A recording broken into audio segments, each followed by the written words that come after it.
Hello, welcome to another edition of the Pace Report. I'm Brian, Pace Reporting live here at the Jazz Standard here in New York City. Saxophonist Joshua Redman tonight is going to play selections off his latest compact disc, Compass.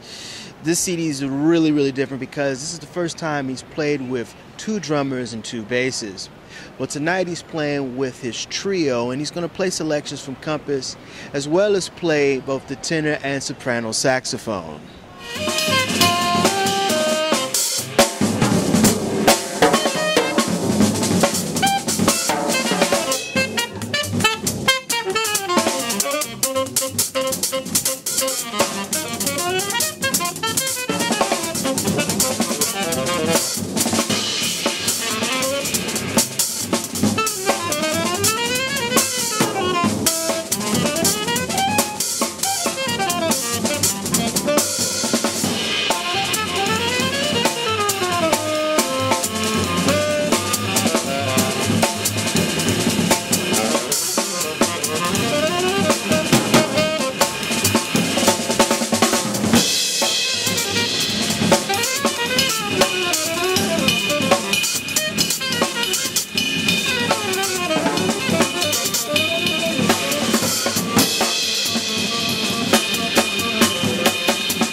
Compass. This CD is a little bit different than your previous CDs. You have two drummers and two basses. Yeah, I couldn't get enough, you know. I just love me some rhythm section, some bass and drums. Yeah.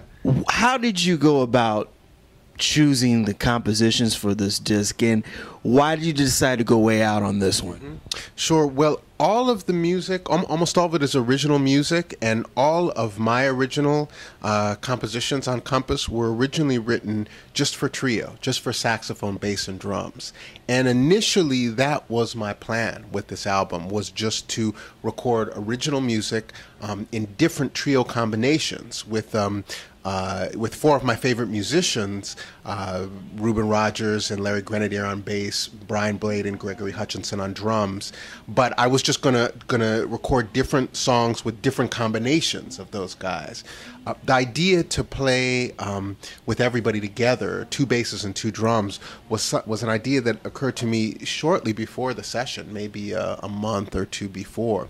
So none of the music was originally written. It was not intended for that format, but it turned out that a lot of it lent itself well to that format, and in fact, I think you know, that instrumentation really brought some of those compositions to a different place. How are you feeling comfortable with playing with the trio over the last, I guess, 4 or 5 years? Because eventually you start off with a quartet, but now the trio is something that you've really evolved into the last 10 years. Sure. Well, I love it. I mean, I ain't gonna lie, it's kicking my butt. You know, I mean, trio is difficult. You know, it requires total concentration and commitment and focus and strength as a saxophonist. There's nowhere to hide. You know, you know, if I am not completely present and completely there and strong and in the moment and in myself and connected with other musicians, if I'm not completely there, you know, there's nothing.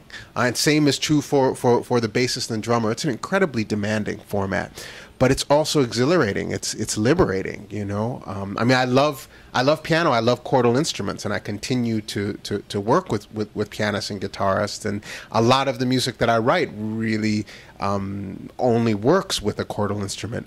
But in this trio setting, I've really dedicated myself to it, and I found that there are just so many possibilities, and there's so much melodic, harmonic, rhythmic, textural freedom that can go with in that context.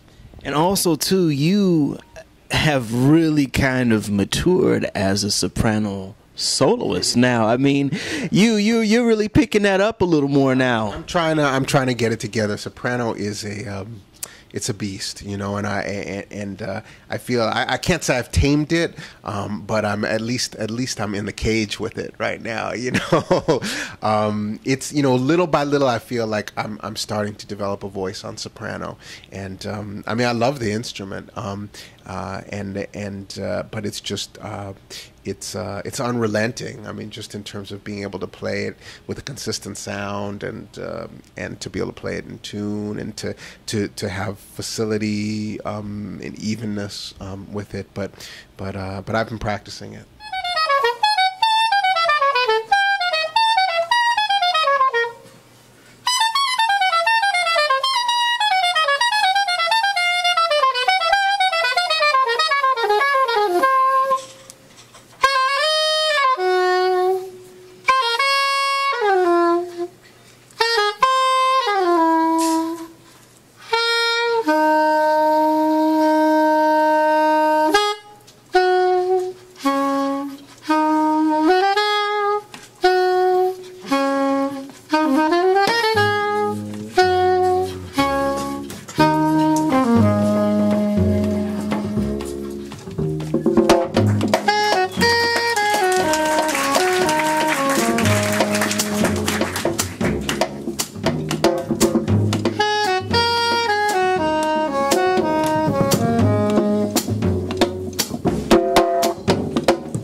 What made you decide to pick up the soprano after all these years? Well, I've been playing soprano for a while. I mean, I think I first started playing it, I guess in 1994, and I recorded on it, I guess, on my third record. But you know, I was kind of playing around with it. You know, it was almost, I don't want to say it was a gimmick, but it was like a tune that I mean, it was a horn that I might pick up to, you know, and play on certain tunes. You know, maybe Eastern sounding tunes, or you know, snaky sounding tunes. You know, but it had a very, very limited role, and I really couldn't play the instrument. But more and more, I guess I'm just starting to hear that voice and trying to develop that voice.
James Farm.